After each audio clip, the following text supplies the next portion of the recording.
পৃথিবীতে সবকিছুরই একটা ব্যাখ্যা আছে, কিন্তু কিছু ঘটনা আছে যেগুলো ব্যাখ্যার বাইরে। পেটুক বাইকারের আজকের ভিডিওতে চমৎকার একটা ঘটনা, একটা না কয়েকটি ঘটনা আপনাদের সঙ্গে শেয়ার করবো, যেগুলোর কোনো ব্যাখ্যা নেই, যেগুলো আমাদের সাধারণ জীবনযাপন থেকে একেবারে অস্বাভাবিক কিছু ঘটনা। দেখতে থাকুন, আমরা এখন সেখানে যাচ্ছি। Let's go.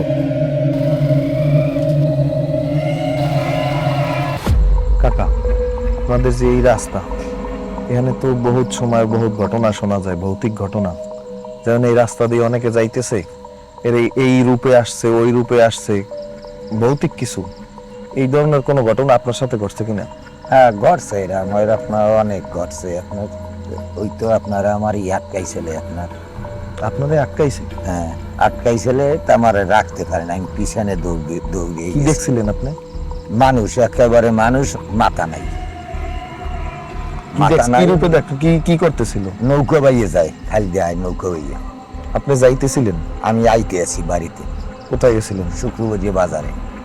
তারপর কি দেখলেন? যে এই নৌকো বাইয়ে যায়, তারপর বলাই ওই নাম ধরিয়া ওই অমুকে অমুকে। হ্যাঁ, আপনার কোনো সারা শব্দ নাই। খালে কুলে আইসে পরে আমি দৌড়তেছি একবার পিছনে। এই আমার তাৎকাই লাগে, আমার লাইট জ্বলে না। এই এরপর আবার পিছনে কোনো মানুষ নিয়ে এইবার বিছাইলাম, দেখি না কিছু। আর নৌকো টৌকো কিছু দেখিনি। আপনারা কি ধরার চেষ্টা করছিল? ধরার চেষ্টা করছিলে, পারে নাই ধরতে। কি মনে হয়, ধরলে কি কোনো মনে করে ও শয়তানি হইবে। মানে ধরতে পারলে কি করতো আপনার মনে হয়? সুবই আমার ঝেলাইতে এলে ওই আপনার। মানে এই রাস্তায় তো ধরেন অনেক কাহিনী শোনা যায়। হ্যাঁ, আছে অনেক। আপনার ওই মানুষ বউ হইয়া যায়, আপনার অমুক সমুক আছে, এরম অনেকেই যায় আপনার। তো এই যে মানে এই রাস্তাটা তো দিনের বেলা মোটামুটি কিছু জায়গায় একটা ভয়ানক পরিস্থিতি থাকে। সব থাকে দুপুরের সময় আপনার 12টা-1টার দিক দিয়ে, কিছু কিছু সময় আপনার খারাপ থাকে। এরকম আছে যে অনেকের নিয়মিত আসর দেশে বা কিছু এই টাইপের কিছু ধরছে, অনেকের ধরছে আপনার। ওই আগে ওই কুলে ধরছে বেমালা, ওই পাশে ধর নাই, ওই পাশে ধরছে। ধরেন এই রোডে তো এখনই তো একটা কেমন ভয়ানক পরিস্থিতি। হ্যাঁ, ধরেন এখানে ঢোকার ক্ষেত্রে সবার প্রতি আপনার অনুরোধ কি, মানে কি করলে ভালো হবে ঢোকার ক্ষেত্রে? ঢোকার ক্ষেত্রে আপনার রাস্তা একটু লাইট টাইট দিতে পারলে ভালো হয়। ও, আর এখনো এইসব ভৌতিক কাহিনী বাহিনী ঘটে? হ্যাঁ, ঘটে। এই রাস্তায় প্রায় ঘটে আপনার। ওই বউ হইয়ায় বা অমুক সমুক আসে আপনার। আচ্ছা আচ্ছা। আপনার ওই জামালা তো কবরস্থানটা আছে। এই যে এগুলো কি মঠ, মঠ, এগুলো কি আপনার মানে হিন্দুরা মরলে এখানে সৎকার করা হয়? এগুলো এই এলাকায় কতগুলো আছে? ধরেন এই রাস্তার কুলে প্রায় আরো 10-12টা আছে। আর 10-12টা আছে। ওই সামনেও আছে, তারপরে আছে। এই এলাকায় বেশিরভাগ মুসলমান নাকি বেশিরভাগ হিন্দু? হিন্দু আছে, মুসলমানও আছে। মানে সবারই বসবাস আছে এই এলাকায়? মুসলমানও আছে ফাঁকে ফাঁকে। আচ্ছা আচ্ছা। এই রাস্তা দিয়ে আমার পেছনে যে রাস্তা দেখতে পাচ্ছেন, এটা বড় একটা রাস্তা। এই রাস্তা দিয়ে রাত 11টার পরে এখানকার স্থানীয় বাসিন্দা ছাড়া খুব জরুরি না হলে কেউ আসতে চায় না। এর কারণ আছে, বিভিন্ন সময় বিভিন্ন রেকর্ড রয়েছে। অনেক মানুষ এমন কিছু মানে অস্বাভাবিক জিনিস দেখতে পান, যেটা দেখে নিজেকে কেউ বিশ্বাস করতে পারে না। অত্যন্ত ভয়ানক জিনিস দেখতে পান।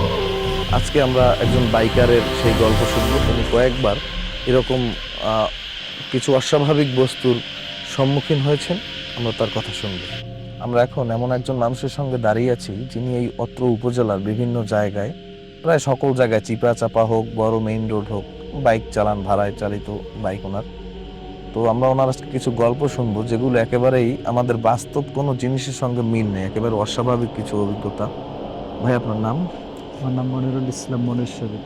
তো আপনি আসলে তো বিভিন্ন রাস্তায় বাইক চালান নাকি? জি। তো আপনি কিরকম কি অভিজ্ঞতা, বা এই রাস্তায় কখন বাইক চালান ধরেন বিভিন্ন সময়? রাস্তায় বাইক চালায় বলতে ওরকমের ধরাবান্ধা তো নাই। যে সময় যাত্রী আসে এই এলাকার যাত্রী, তখনই ওটার কোনো টাইম টেবিল নেই। দেখা গেছে 8টা-9টায় এবং 10টা-12টা, 2টা-3টায় হয়, বা ভোর রাত্রেও হয়। আসি, অনেক সময় আসি।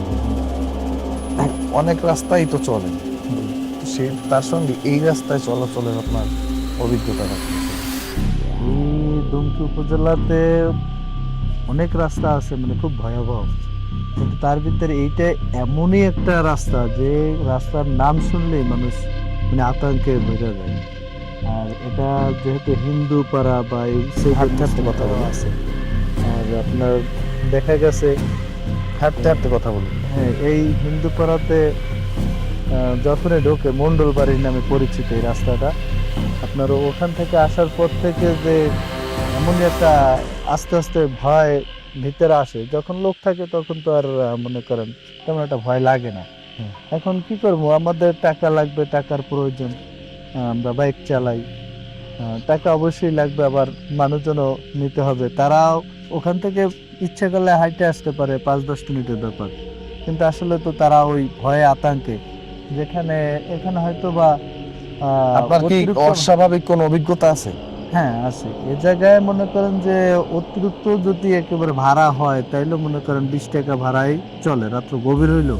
কিন্তু এ জায়গায় অনেক লোক আছে ভয়তে কেন 50-100 টাকা ভাড়া দেয় শুধু এই জায়গাটু পার হওয়ার জন্য। তো মনির ভাই, এই রোডে আপনি বলেছেন আপনার কিছু অস্বাভাবিক অভিজ্ঞতা আছে, একটা অভিজ্ঞতা শেয়ার করেন। একটা অভিজ্ঞতা- একটাই নাকি আরো বেশি? হ্যাঁ অনেক বেশি আছে, কিন্তু একটা একটা বলেন তো। অতি ফার্স্ট যে অভিজ্ঞতা, অনেক আগে তো ভয় ভয় লাগছে, মানে মানে এই জায়গা থেকে যাওয়ার মানে লোকজন নামানোর পর থেকে যাওয়া শুরু করলে শরীর একদম একজন করে 3জন হয়ে যায়, বুঝার জন্য এই এখনই আমার লোম দাঁড়িয়ে গেছে, মানে এই কথা, মানে এই জায়গার কথা মনে উঠলি। তাই একদিন আমি লোক নামাইয়া মনে করেন 1টা-1:30 বাজে ওই সময় যাইতেছি এই মৌসুমটা পারানোর পরে আর কি, এখানে হঠাৎ করে দুই সাইডে দেখা যায় যে একেবারে বিশাল পর্দা, বোঝায় যে গ্রামের বাড়িতে যেরকম সাধারণত পর্দা দিয়ে রাখে, এখান থেকে প্রায় 1 কিলো রাস্তা, দোনো সাইডে পর্দা। এখন আমি মানে হঠাৎ করে মানে এমন ভয় লাগছে, ভয় আমি আতঙ্ক। এখন ওই আমার নানা বলছে যে যেদিকে যাবা সামনে যাবা, পিছনে যাবা না। হ্যাঁ, তা পিছনে গেলেই তুমি ক্ষতি হইতে পারে তোমার। তা আমি সামনের দিকে যাইতেছি, রাস্তা যেহেতু আছে যাইতেছি, কিন্তু দোনো সাইডে পর্দা, এটা তো আমি দেখে ঢুকি নাই। পর্দা আচ্ছা। দুই সাইডেই? হ্যাঁ, রাস্তার দোনো সাইডে তো কি কালার এবং- ছিল? সাদা সাদা পর্দা, মানে এবং এই দোনো সাইডে পর্দা এরকম বাড়ি দিতে আছে, মানে এমন ভাবে বুঝায় যে ভাঙ্গে ছিঁড়ে যাইতেছে, একদম একদম ভাঙ্গে ছিঁড়ে যাইতেছে। আর দেখা যায় যে আস্তে আস্তে বুঝে আমার চাকরি ধরতেছে। হ্যাঁ, এদিকে পিছনে বুঝে যেন আমার কয়জনে জানি লড়াইতেছে, আবার সামনে বুঝে যেন চাকরি ধরতেছে। এখন আমি রাস্তা তো দেখতেই আছি, রাস্তা দেখতেছি, আমি চালাইতেছি, এম যাইতে মানে এক সময় মানে এমন হয়েছে, মানে আমি মানে গাড়ি ছাড়িয়ে দিয়ে দৌড় দেবো না, কিছু করবো না, চিক দেবো, মানে ওইটা মানে কুল পাইতেছি না, মানে আতঙ্কে মানে সবকিছু মানে দিশেহারা হয়ে গেছে। তখন হঠাৎ করে দেখি যে না, সামনে আপনার ওই দুমকি লেবুখালের যে সড়কটা, ওইটা সামনে দিয়ে একটা গাড়ি যাইতেছে, ওইটার আলো পাওয়ার পরে হঠাৎ করে কিছুই নেই। এই আমি মনে করেন যে রাস্তা উঠে গেলাম, তখন আর হঠাৎ দেখি করে যে কিছু আমার নাই। শরীরের ভিতরে কোনো ভার বৃত্তি কিছুই নেই। আচ্ছা ভাই, আপনি বললেন যে পর্দা দেখছেন, কিন্তু আপনি যখন রাস্তা দিয়ে ঢুকছিলেন তখনও কি পর্দা দেখছেন নাকি? না না না, তখন কোনো পড়তো না, রাস্তা যেভাবে স্বাভাবিক ঘর বাড়ি রাস্তা ওইভাবেই। ওই শুনে কিন্তু ভয় ওই- লাগতেছে। তো ভাই, একটা ঘটনা শুনলাম, তো আপনি বলছিলেন আরো ঘটনা আছে, এটা কি এখানেই এই মোড়ে? আরো ঘটনা মানে এখানে তো প্রায় সময় আসে, মানে ভয় লাগতেই থাকে। কিন্তু আরো কি একটা তো অভিজ্ঞতা শুনলাম, আরো অভিজ্ঞতা আছে এরকম? হ্যাঁ, আমার অভিজ্ঞতা আরো আছে। আমি সেটা কোথায়? সামনে লোক নামানোর পরে যাওয়ার পথেই। চলেন আমরা একটু সামনে যাই, জায়গাটা ওখানে গিয়ে একটু চলো কথা বলি। জায়গায় চলো।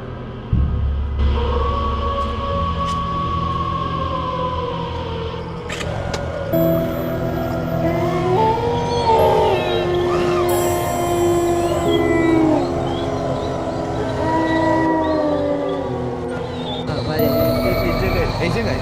এই জায়গায় এই বাজার রেহানি? আমরা এখন আসছি ভাইয়ের দ্বিতীয় যে একটা ভয়ানক অভিজ্ঞতা, এটা নাকি প্রথমটার থেকেও ভয়ানক ছিল। সময় তো বাইকার ভাইয়ের, আমরা একটু তার কাছ থেকে শুনবো। তো মনির ভাই, আমাদের একটু ঘটনাটা বলেন। ঘটনা হয়েছে রাত্র তখন 3:30-3:30 বাজে। রাত 3টা? হ্যাঁ, আনুমানিক রাত্র 3:30 এরকম।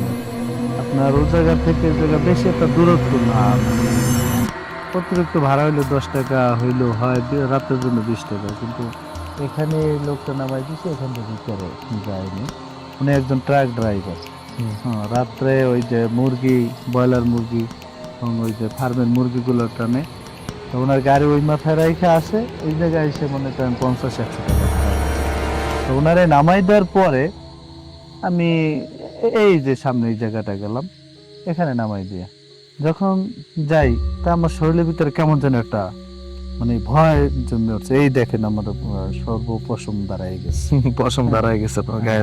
মানে পুরো এই রোডটার কথা মনে উঠলেই আমার গায়ে জ্বর উঠে যায়। তা আমি যাইতেছি- বলতেছেন আমার এখন ভয় করতেছে ভাই। আমি যাইতেছি, এর ভিতরে হঠাৎ করে মানে সামনে কিছুই দেখলাম না। মানে আমি তো একদম ক্লিয়ার, মানে সামনে আপনার হেলমেট পরা, তবে হেলমেটের গ্লাস দেওয়া না, হেলমেটের গ্লাস জাগানো। আচ্ছা, এর ভিতরে আমি মানে ক্লিয়ার, মানে আমার সামনে আর কিছুই দেখি না। ওটা কেমন করে যেন মানে আশ্চর্য মানে মনে হইলো যে মানে একটা মানে সাধারণত বলে মানে গ্রামের মানুষের যে বলে যে মানে একটা জয়ালের মতো ঠাস করে আমার হেলমেট পাশাই পড়ছে। যখন পড়ছে তখন আমি এখানে আতঙ্ক, মানে এত আতঙ্ক হয়ে গেছে, মানে ওই পড়ার পরে সাথে সাথে মানে বুকের ভিতরে পুরো বাড়ি দিয়েছে। বাড়ি দেওয়ার সাথে ওর যে পাক না, মানে মনে হইতেছে যে বিশাল একই গল। ওর যে পাকনার জ্বালা আমি আর কিছু চোখে দেখি না। ফট করে আমার গাড়ি মানে কি কালার ছিল এটা বোঝা গেছে? হ্যাঁ, ওইটা কালারটা একদম কালো মতো, একদম কালো মতো। তাই ওই হাত থেকে মানে গাড়ি কিভাবে পড়ছে আমি নিজেও জানি না। পরে মনে করেন যে গাড়ির শব্দ বন্ধ হয়ে গেছে, গাড়ি বন্ধ হয়ে গেছে, মোবাইল পাইতেছি না, জুতো পাইতেছি না। হ্যাঁ, আমার পায়ে ব্যথা মানে পড়ে গেছেন গাড়ি নিয়ে? হ্যাঁ, গাড়ি নিয়ে পড়ে গেছে, গাড়ি তো সাইডে দিছে। আমি তো মানে তখন আতঙ্ক, কিন্তু কিছুই ভাবতেও পারতেছি না, বুঝতেও পারতেছি না। আর রাত্রে এত গভীর যে ডাক চিক দিলেও কোনো লোকজন নাই। কিন্তু এখন আমি যে কথা বলবো ওরকমের কোনো শব্দ নাই, মানে আমার কোনো স্বরই নেই, গলার কোনো স্বরই নেই। তারপরে আমি এক পর্যায়ে মানে গাড়ি হাত দিয়ে, মানে অন্ধকার তো, হাত দিয়ে গাড়ি উঠানোর পরে আমি যদি মানে একটা শব্দ হইলো, এই পরে গাড়ি নিউট্রাল করে স্টার্ট যখন দিলাম, তা আমার আবার ওই গাড়ি ডাইরেক্ট সুইচ মানে ব্যাটারির সাথে গাড়ি যখন ওই অন করছি, বাতি জ্বলছে, তখন দিয়ে আমার উইলসেট টুইলসেট সব জ্বলে, ফোকাস সব জ্বলতেছে। মানে বাইকের শেডমেট সব ভেঙে গেছে একেবারে চানাচুর, মানে ডাইরেক্ট ওই মুড়ির সাথে যে চানাচুর কসলাই খায় ওইভাবে হয়ে গেছে। হ্যাঁ, আমি কি হায় আল্লাহ কি হইলো। আমি এদিক থেকে ওদিক থেকে পরে দেখি আমার জুতার মোবাইল এক জায়গায়, আর আমার পায়ে এই জায়গায় ব্যথা পাইছি। এই মানে এদিক ওদিক চাই, মানে পুরো এলাকা বুঝে অন্ধকার। হ্যাঁ, এখন আমি কি করবো, এই গাড়ি উঠাইলাম, আর গাড়ি স্টার্ট দিতে যাই, হ্যাঁ মানে পাও যে স্টার্ট দেবো কেমন করবো ওইটাই বুঝি না, মানে আমি পুরোই আতঙ্ক হয়ে গেছি। এই যাই হোক, মাসাল্লাহ ওই একটু সামনে আগানোর পরে তার মধ্যে ওই আপনার যেই মানে গাড়ি ঠেলে আগাইতেছি ভয়তে, মানে এদিকে আর থাকা যাইবে না, সামনে যাইতেছি। এর ভিতরে লেবুখালী দুমকি যে মেইন সড়কটা, ওর দিকে আবার মনে করেন যে গাড়ি গুড়ির শব্দ পাইছি, মানে হয়তোবা মানে কোনো কিছু আইছে লোকজন বা একটা গাড়ির শব্দ, তখন আর কিছুই দেখলাম না। হ্যাঁ, পরে রাস্তায় উঠে দেখে ওই জায়গায় সামনে বাতি আছে, বাতির ওখানে যাইতে যে আমার গাড়ি একদম 12টা বাজে গেছে। 250 টাকা। যে ঘটনা বলছেন, আপনার জায়গায় যদি আমি হইতাম আমি নিশ্চয়ই বেহুশ হয়ে যেতাম ভাই, বেহুশ হয়ে যেতাম।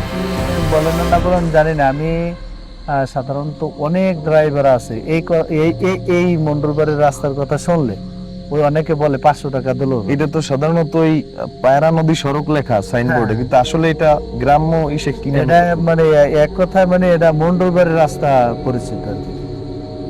লেবুখালী পাগলার মানে কাঁঠালতলা মন্ডলবাড়ির রাস্তা নামে পরিচিত। আমার ভাই এখন এই মুহূর্তে এখানে দাঁড়ায় থেকে আপনার সঙ্গে গল্প করতেও ভয় লাগতেছে। যাই হোক, আসলে এখন এরপর থেকে কি এই রোডে ঢোকেন?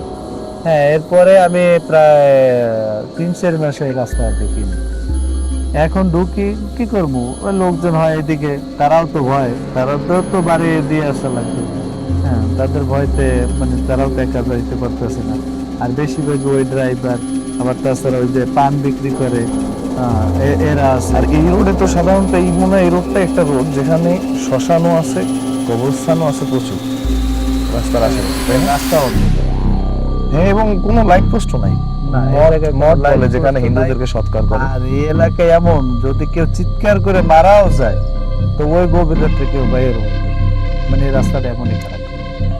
ও আপনারা আসলে গায়ের পশমগুলো সব দাঁড়িয়ে গেছে গন্তব্যগুলো।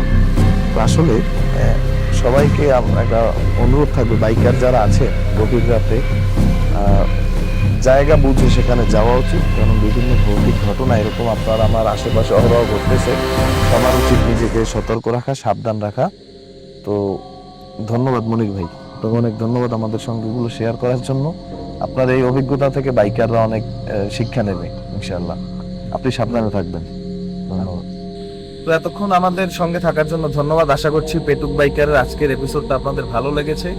আমরা চেষ্টা করেছি একেবারে এখানে এক সেকেন্ড বলতে, একটা ঘটনা বলতে কোনো এখানে মেকি নাই। Everything is real. আসলে একেবারে সত্য ঘটনা অবলম্বনে আপনাদের সামনে কিছু ঘটনা আনার চেষ্টা করেছি। Thank you for staying with us, এবং প্লিজ আমাদের ফেসবুক পেজ এবং YouTube channel Petuk biker YouTube চ্যানেলটা সাবস্ক্রাইব করে রাখার জন্য বিনীত অনুরোধ রইল, এবং ফেসবুক পেজে গিয়ে পেটুক বাইকার লিখে সার্চ দিয়ে ফলো বাটনটা প্রেস করে রাখার অনুরোধ।